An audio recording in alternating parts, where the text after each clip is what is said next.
Queridos, quero te convidar a abrir a Bíblia no Evangelho de Marcos, capítulo 16, versículo 14 a 20. Amém? Diz assim: finalmente apareceu aos 11, melhor dizendo, né? Porque o 12º, Judas Iscariotes, já tinha se suicidado. Finalmente apareceu aos 11, estando eles assentados à mesa, e lançou-lhes em rosto a sua incredulidade e dureza de coração, por não haverem crido nos que o tinham visto já ressuscitado. E disse-lhes: ide por todo o mundo, pregai o evangelho a toda criatura. Quem crer e for batizado será salvo, mas quem não crer será condenado. E estes sinais seguirão os que creem.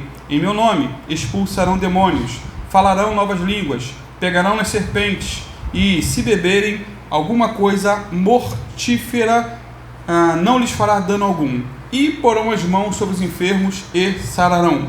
Ora, o Senhor, depois de lhes ter falado, foi recebido no céu e assentou-se à direita de Deus. E eles, tendo partido, pregaram por todas as partes, cooperando com eles o Senhor e confirmando a palavra com os sinais que se seguiram.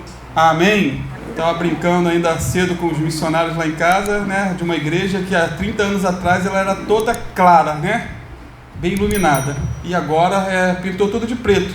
Aí criticaram esse pastor, o pastor Edson Rebustini. Ele falou: gente, é melhor agora preto, sabe por quê? Porque eu prego aqui, não vejo quem conversa, quem dorme, quem levanta, então me concentro só na pregação. Antes, quando era tudo claro, eu via tudo, e isso me atrapalhava demais. Vamos lá, queridos. Sabemos pelas Escrituras, né, que o Senhor Jesus morreu numa sexta-feira e que ressuscitou na manhã de domingo. Hoje é celebrado em todo o mundo, né, salvo raríssimas exceções, o domingo da ressurreição. Depois de ressuscitado, Jesus primeiramente apareceu a Maria Madalena, aquele a quem havia expulsado 7 demônios, depois para 2 discípulos, lá no caminho de Emaús. Tanto Maria como os outros 2 foram e anunciaram aos 11 que Jesus havia ressuscitado. A reação deles foi de quê? Descrença, dúvida, incredulidade. Jesus então aparece para os 11 de uma só vez e os repreende por causa da dureza de coração, da incredulidade deles. Porque tantas vezes ele falou que morreria, mas que ressuscitaria. E agora, quando se deu o fato, eles não creram. Então, assim como os apóstolos, né, muitas vezes nós também, por sermos da mesma natureza, duvidamos, né? Muitas vezes também vacilamos em muitas coisas. As dúvidas constantemente vêm ao nosso coração. Somos sujeitos às mesmas paixões e incredulidade dos apóstolos. Tá? Depois que nos convertemos, não nos tornamos anjos impecáveis. Não, somos sujeitos. Nossa experiência às vezes se parece com a deles, e nossa fé muitas vezes vacila como a deles. Talvez não no mesmo contexto, mas em outros contextos. As dúvidas e incertezas da vida por vezes tentam nos derrubar por conta de uma série de problemas. Os meios, medos, receios tentam nos destruir. Muitas vezes é o medo, às vezes do desemprego, estando bem empregado e bem empregado. Muitas vezes temos medo da doença, estando com saúde. Medo do divórcio, estando casado ou bem casado. Medo da morte, estando vivo. Medo. Muitos dos nossos medos e ansiedades são por coisas que provavelmente nem acontecerão. É a chamada pré-ocupação. É a preocupação antecipada. Se acontecer aquilo pela qual nos preocupamos, né, vamos sofrer 2 vezes, antes e na hora. Se não acontecer, você vai sofrer uma vez. Caramba, não aconteceu. Então, podemos vencer o mundo ou o medo do futuro crendo em Jesus hoje. Podemos vencer as dúvidas crendo na verdade da santa palavra de Deus. Então, amados, voltando ao texto, vemos que Jesus ressuscitou. Jesus venceu a morte por amor de todos nós. Não é o hino que diz? Aleluia. Desceu da sua glória para cumprir o plano de Deus. Humilhado e machucado, carregou aquela cruz, mas ao 3º dia ressuscitou o meu Jesus. Amados, a ressurreição de Cristo é a espinha dorsal do Evangelho. É a estrutura principal da palavra de Deus. Romanos 4:25 diz que Jesus morreu por nossos pecados e ressuscitou para a nossa justificação. Agora, e se Jesus não tivesse ressuscitado naquela gloriosa manhã de domingo? Sabe o que aconteceria se não houvesse ressurreição? A manhã da Páscoa seria apenas mais uma manhã, como todas as demais manhãs do nosso dia a dia. As mulheres que foram ao túmulo teriam achado um corpo deitado, duro, sem movimento, cheirando mal. Se Jesus não tivesse ressuscitado, Pedro, André, Tiago e João, eles teriam voltado à antiga profissão e terminado seus dias como pescadores lá no mar da Galileia. Se Jesus não tivesse ressuscitado, Mateus, ao invés de escrever um evangelho que leva o seu nome, teria voltado a ser um cobrador de impostos e teria sido esquecido, por todos os séculos. Se Jesus não tivesse ressuscitado, o famoso Paulo de Tarso, ao invés de se converter a Cristo no caminho de Damasco, estaria se alegrando, porque teria dado fim à seita dos nazarenos. Se Jesus não tivesse ressuscitado, Pedro, ao invés de pregar o evangelho e ganhar para Cristo mais de 3.000 almas na sua primeira pregação, ele teria voltado a pescar peixes e não ser um ganhador de almas como Jesus o havia incumbido. Se Jesus não tivesse ressuscitado, todo mundo estaria afundado na idolatria, no paganismo, na feitiçaria, no satanismo, no budismo, no islamismo e tantos outros ismos ao redor do mundo. Irmãos, se Jesus não tivesse ressuscitado, os grandes avivamentos da história não teriam acontecido e nem milhares e milhares de almas teriam sido salvas. Se Jesus não tivesse ressuscitado, nós continuaríamos em nossos pecados, pois foi a morte de Jesus que nos garantiu eterna salvação. É por isso que o apóstolo Paulo diz o seguinte, em 1 Coríntios 15, aliás, o capítulo todo, 15, fala sobre a ressurreição. 1 Coríntios 15, 14 em diante, ele diz que se Cristo não ressuscitou, logo é vã a nossa pregação e vã a nossa fé. Se Cristo não ressuscitou, ainda permanecemos em nossos pecados, diz o apóstolo Paulo, inspirado pelo Espírito Santo. Se Jesus não ressuscitou, os que morreram em Cristo estão perdidos. Mas, de fato, conclui o apóstolo Paulo, Cristo ressuscitou dentre os mortos, diz a Escritura. Ele não só ressuscitou dentre os mortos, como também está à destra de Deus e vive para interceder por nós. E está aqui nessa noite em nome de Jesus. Eu creio. Você crê? Sendo assim, querido, já ressuscitado e antes de subir aos céus, o Senhor deu aos seus discípulos e também a nós algumas instruções importantíssimas que veremos a seguir. Primeiro, ele nos mandou pregar o evangelho. Amém? Olha aí, versículo 15. Ide por todo mundo, pregai o evangelho a toda criatura. Essa é a grande comissão da igreja. É um presente de Deus para nós e é uma responsabilidade individual para cada um de nós. Ser testemunha de Cristo não é somente um privilégio, mas também uma grande responsabilidade. Não é só o missionário Jefferson que está lá no Níger pregando, e nem o missionário Alan lá na Indonésia, e nem os missionários da Jocum, e nem a Missão em Movimento que tem essa responsabilidade de pregar o evangelho. Não são só os missionários transculturais, nós individualmente precisamos pregar também esse evangelho, seja no trabalho, seja na vizinhança, seja na escola. Esse evangelho deve ser pregado a todos, sem distinção de raça, tribo ou nação, pois todos pecaram e destituídos estão da glória de Deus. Isso porque, queridos, o propósito de Deus é o evangelho todo pregado por toda a igreja, anunciado em todo mundo e a todas as pessoas. Essa é a grande comissão. Agora, qual é o evangelho que deve ser pregado? Qual é? Não é o evangelho da prosperidade, tão em moda em nossos dias, pois esse é um falso evangelho, em que confunde a prosperidade com salvação, confunde riqueza na terra com bem-aventurança no céu. Esse evangelho da prosperidade troca a cruz pelo dinheiro e a bem-aventurança eterna pela prosperidade passageira, terrena. Troca a salvação pelo sucesso.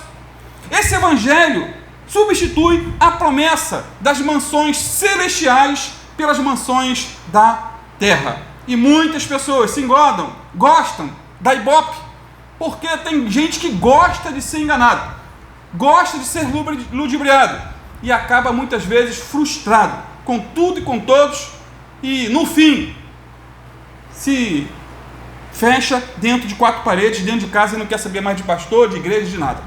Irmãos, a palavra evangelho significa boas novas. O evangelho é a boa nova da salvação em Cristo Jesus. É a mensagem do amor de Deus, da graça salvadora e do perdão infinito. Esse é o evangelho do Deus Santo, amando o pecador perdido. É o Deus justo, perdoando o homem culpado. É a porta do céu sendo escancarada para o homem perdido, para nós. Isso é o evangelho. O evangelho é a vida eterna, sendo oferecida àqueles que estão mortos em delitos e em pecados. A caminho à perdição. Jesus começou o seu ministério público, dizendo em Marcos 1,15, o tempo está cumprido, o reino de Deus está próximo, arrependei-vos e crede no evangelho. Ou seja, o arrependimento e a fé foram as pedras fundamentais do ministério do nosso Senhor Jesus. O arrependimento e a fé devem ser também o assunto principal dos missionários, dos pregadores e de cada cristão individualmente.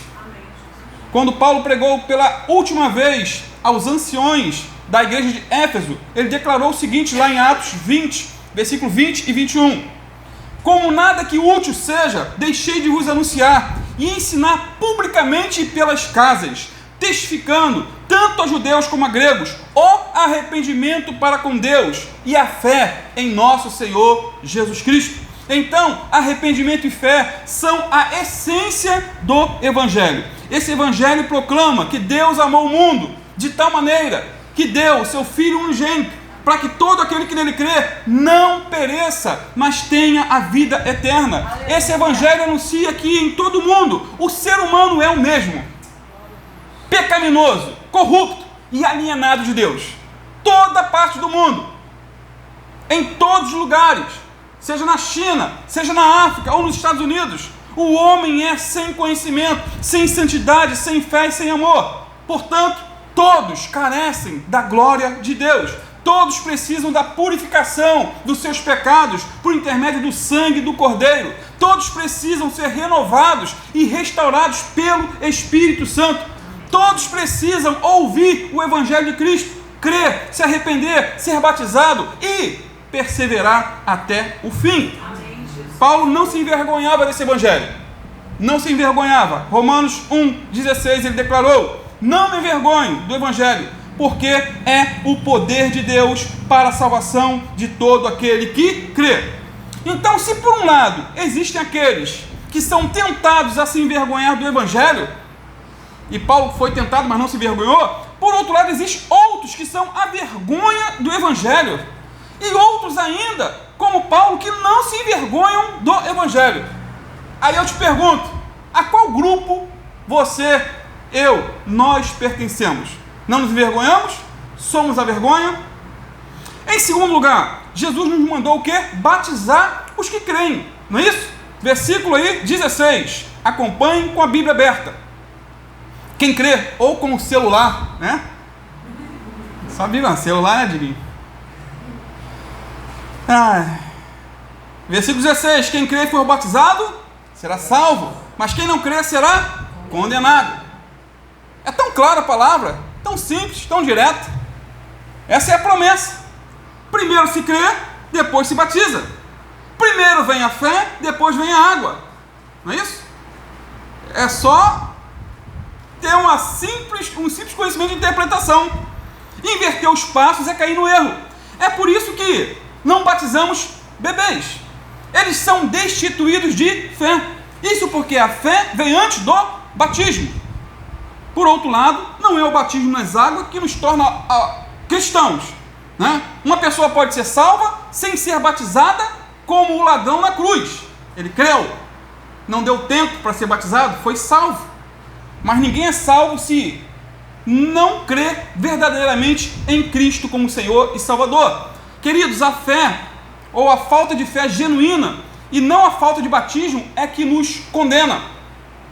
Portanto, é possível ser batizado nas águas, sem ter uma fé genuína e no final se perder.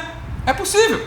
Mas quem crê verdadeiramente no Evangelho deve se batizar. Quem crê no Filho de Deus obedece ao Filho de Deus e é salvo.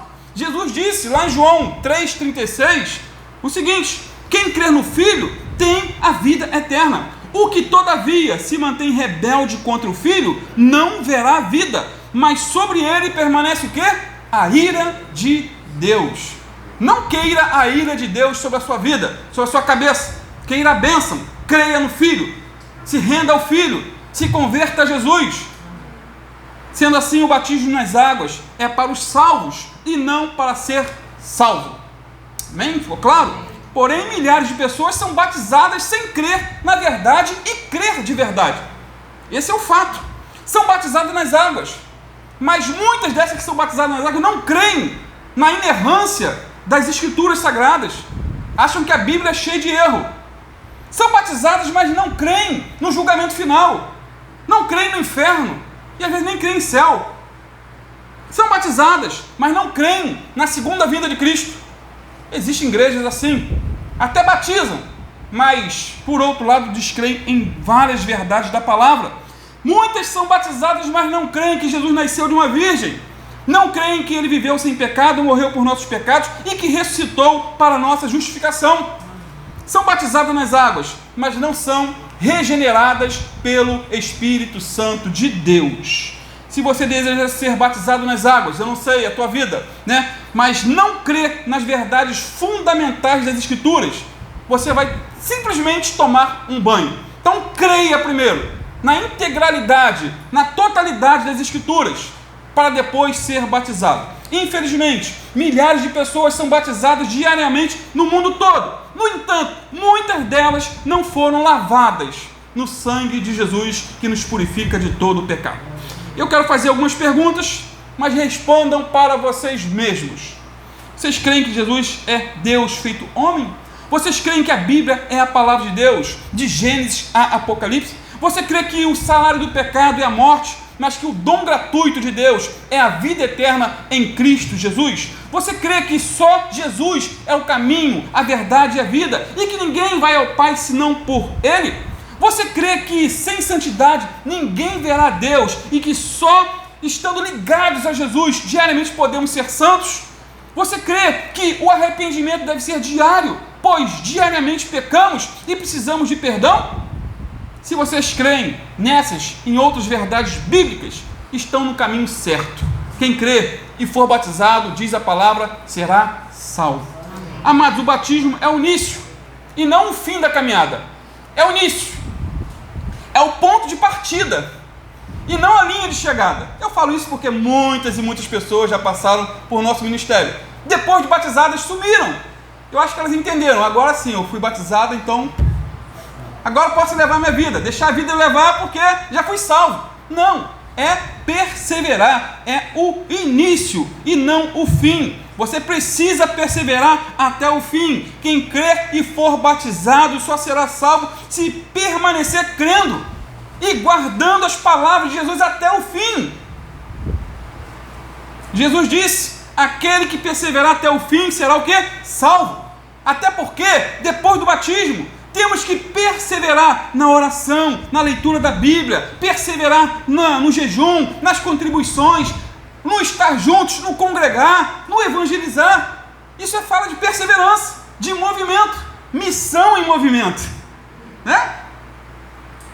É claro que não são essas coisas que nos salvam, mas são elas que demonstram que o nosso batismo não foi um mero banho.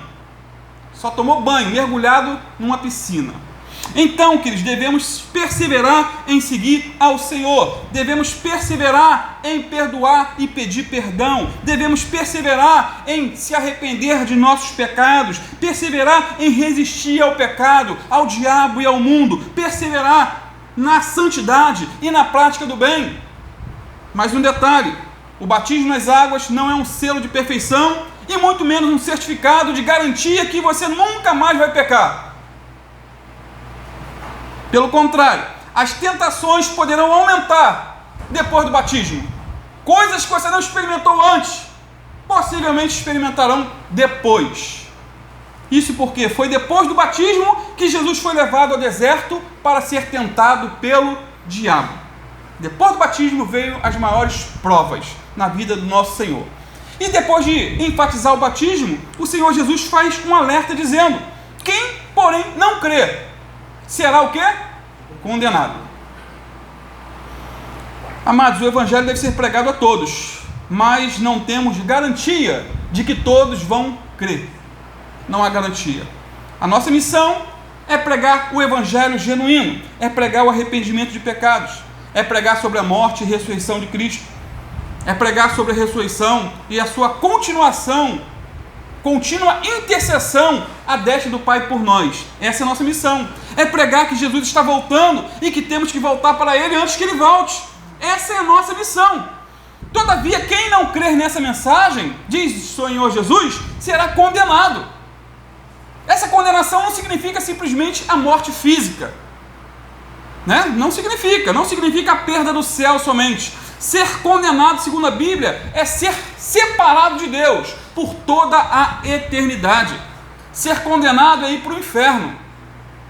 Irmãos, preste atenção, existe uma condenação eterna para aqueles que persistem no pecado. Existe condenação para aqueles que partem desse mundo sem uma fé genuína em Cristo, como seu Senhor e Salvador pessoal. É condenação. A misericórdia divina que nos é oferecida no Evangelho, ela é grande demais, é sublime. O perdão é ilimitado, a graça é abundante, mas a culpa daqueles que rejeitam a misericórdia, o perdão e a graça será também grande. A quem muito é dado, muito é cobrado. Quanto mais se conhece do Evangelho, mais responsáveis nós somos acerca do Evangelho. Veja bem, podemos chegar ao céu sem muitas coisas, sem cultura, sem família, sem amigos. Podemos chegar ao céu sem dinheiro, sem saúde, mas jamais entraremos na glória sem arrependimento verdadeiro, mudança de vida e uma fé genuína no nosso Senhor e Salvador Jesus Cristo. Então, Jesus nos advertiu que o inferno existe e que os incrédulos serão condenados. Que essa advertência não seja vã para cada um de nós nessa noite, em nome de Jesus.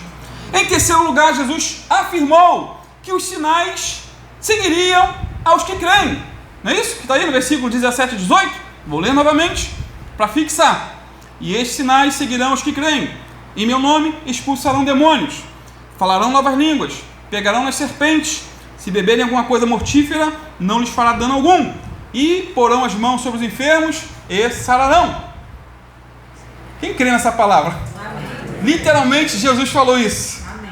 Muitos duvidam desse texto aqui, né? Eu creio literalmente porque eu já vivi grande parte dele no meu dia a dia. Amados, os sinais não seguirão especialmente aqui aos pastores, aos bispos, aos apóstolos ou alguma pessoa prominente dentro da igreja. Eles seguirão aos que creem em Jesus. Essa é a ênfase. Eles seguirão aos que creem que Jesus está vivo e fazendo os mesmos sinais que fez no passado. Essa é a ênfase. Os sinais seguiriam aos que creem que há poder no nome do Senhor Jesus. Irmãos, os sinais não estão vinculados a cargos, mas, em primeiro lugar, a fé que deixa Deus ser Deus. Fé que deixa Deus ser Deus. Um outro detalhe, os sinais precisam nos acompanhar. Essa é a promessa de Jesus. Precisamos pedir a Deus revestimento de poder, capacitação, dons espirituais para fazer a sua obra. No entanto, não podemos seguir os sinais. Apesar dos sinais nos acompanhar, não podemos acompanhar os sinais. Sabia? Já viu aquela pessoa que vive correndo atrás de sinal? Vive correndo, irmão. Se ela sabe que em alguma igreja ali tem alguém usado por dons de cura, meu irmão, aí a pessoa corre, vai. Se tem outro lugar que alguém, é usado por Deus ou por diabo, não sei por quem, revela a vida da pessoa, revela a CPF, revela tudo, meu irmão, lota, bomba. As pessoas vivem correndo atrás de sinais. Vivem. Isso dá ibope. Porém, não podemos correr atrás dessas coisas. Não podemos. Se acontecer, glória a Deus. Se o Senhor nos usar, nos capacitar, amém. Mas eu não tenho que ir até lá. Eu creio que Deus pode fazer aqui, em nome de Jesus. Não podemos de maneira nenhuma ir atrás de milagreiros e curandeiros da fé. Precisamos crer que Deus vai nos usar com sinais e maravilhas e tudo para a sua glória. Os sinais precisam nos acompanhar e precisamos crer nessa verdade. Agora, que sinais são esses que vão nos acompanhar? Quais são? Primeiro, Jesus disse: em meu nome podemos expulsar demônios. Aí tem gente que fala assim: cruz credo, pastor. Não gosto nem de ouvir falar desse nome. Teve um irmão lá em Laranjal, São Gonçalo, que quando a gente falava de demônio ou diabo, irmão, ele saía da igreja. Dentro da igreja não pode falar esse nome. Irmão, a Bíblia, então você não pode nem ler a Bíblia. A Bíblia vai falar constantemente do diabo, demônio, espírito imundo. Depende de como se fala. Não estamos falando zombando, né? Mas estamos botando demônios aqui no lugar deles. Eles vão ser expulsos em nome de Jesus. Os demônios existem e procuram corpos humanos para se expressarem. Lembram que Jesus expulsou o demônio de um endemoniado? Lá em Marcos 5, já preguei sobre o endemoniado gadareno, né? Era uma legião de demônios. Legião era uma corporação de 6.000 soldados romanos. Aquele homem endemoniado tinha pelo menos 6.000 demônios em seu corpo. Sua força era sobre-humana, quebrava tudo pela frente, se cortava, morava no sepulcro, só não rasgava dinheiro porque era de metal. Se fosse de nota ele rasgava. Mas Jesus entrou em cena. Jesus libertou aquele homem e o enviou para sua casa em perfeito juízo. E Jesus fez de um endemoniado um pregador evangelho. Falou: vai e prega. Ele saiu pregando em Decápolis o evangelho da graça de Deus. Um endemoniado liberto. Não era problema psicológico, não era esquizofrenia, era demônio. Até porque esquizofrenia não passa para porcos. Os demônios saíram dele, entraram nos porcos. E os porcos, 2.000, desesperados. Tem animal que não gosta de demônio, tem gente que gosta, né? Mas os animais não gostaram e saíram e se mataram, preferiram morrer do que conviver com demônios. Então, o mesmo poder o Senhor concedeu à sua igreja. Em nome de Jesus, nós podemos expulsar demônios e libertar os oprimidos. Paulo repreendeu um demônio na vida de uma jovem que era adivinha. Lembram? Leiam depois Atos 16. Contém em detalhes, tintim por tintim, desse milagre. E imediatamente ela foi liberta no nome poderoso do Senhor Jesus e parou de adivinhar. Segundo, em nome de Jesus podemos falar em outras línguas. Versículo 17, parte C. Em meu nome falarão novas línguas, disse o Senhor. Amados, essas línguas não são aprendidas. Eu sei que esse é um assunto polêmico, né? São várias vertentes, mas eu sigo aquilo que eu entendo. Não são outros idiomas, mas uma linguagem sobrenatural concedida pelo Espírito Santo aos que creem. O que está em jogo aqui é o que Paulo ensinou em 1 Coríntios 14, 2, quando disse que aquele que fala em outras línguas não fala aos homens, mas a Deus, porque ninguém o entende, e em espírito fala mistérios. Disse ainda no versículo 4 que aquele que fala em línguas edifica-se a si mesmo. Eu não consigo entender uma edificação a si mesmo só pelo fato de falar uma outra língua como o inglês, o grego, o hebraico, assim por diante. Ou seja, queridos, a oração em outras línguas é um dom concedido por Deus para a nossa edificação espiritual. Se é bom estar na Bíblia, eu quero. Amém? Amém? Não posso ser incrédulo, queridos. Posso até ter a minha justificativa, mas eu quero. Senhor, será que é isso mesmo que os pentecostais falam sobre o dom de línguas, sobre falar em línguas? Para edificação, a tua palavra fala. Então eu quero experimentar isso em nome de Jesus. Atos 2,4 diz que todos foram cheios do Espírito Santo e começaram a falar outras línguas, conforme o Espírito Santo lhes concedia que falassem. Terceiro, em nome de Jesus, pegaremos em serpentes sem sofrer dano algum. Caramba! E agora? Hoje de manhã, né, a aula da escola dominical foi sobre isso. Deixa eu lembrar o tema que eu dei para Deison. Arranque o olho e corte a mão. Textos mal interpretados. Pessoas que pegam literalmente, quando Jesus fala: se teu olho te faz pecar, arranque-o e lance fora. Se tua mão te faz pecar, arranque. E houve um cidadão na história chamado Orígenes que, literalmente, castrou-se a si mesmo por interpretar o texto lá de Mateus 5, 29 e 30, literalmente. E aqui também, esse texto que lemos, tem muitos doidos, parafuso solto, pastores doidos, que interpretam literalmente em pegar em serpente. E hoje de manhã eu citei sobre um pastor americano que tinha culto de serpente na igreja dele, e pegava a serpente. E uma delas mordeu a mão, inchou, gangrenou e teve que cortar. Só não morreu por misericórdia de Deus.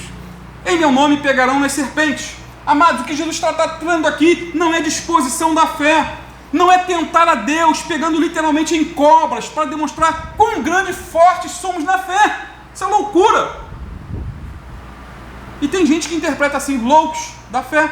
Quem pega em serpente só para provar que sua fé está grande, está tentando a Deus e provavelmente sofrerá o dano. Lembra de Paulo? Foi picado acidentalmente por uma víbora na ilha de Malta, mas foi preservado por Deus. Se quiser ler, Atos 28, bastante lição hoje, hein?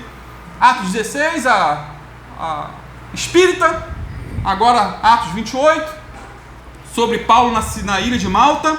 E essa preservação de Paulo em relação a essa mordida de uma cobra trouxe um resultado glorioso para a proclamação do Evangelho naquela ilha. Paulo não tentou a Deus pegando propositalmente na serpente. Se tivesse feito isso, provavelmente teria morrido por tentar a Deus. Quarto, em nome de Jesus podemos beber veneno e não morrer. Olha que loucura, né? Em meu nome, se beberem alguma coisa mortífera, não lhes fará dano algum. Mais uma vez, o que está em jogo aqui não é tomar um copo de veneno para mostrar quão grande é a minha fé. Isso seria tentar Deus.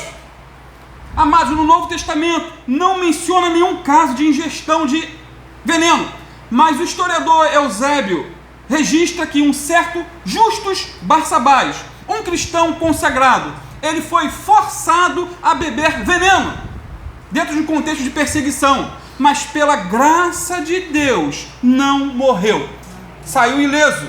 Então é nesse contexto, tá? Acidentalmente, alguém tentou te envenenar. Eu creio na imunidade do sangue de Jesus, se essa for a vontade de Deus e se o teu tempo não tiver chegado na terra. Amém.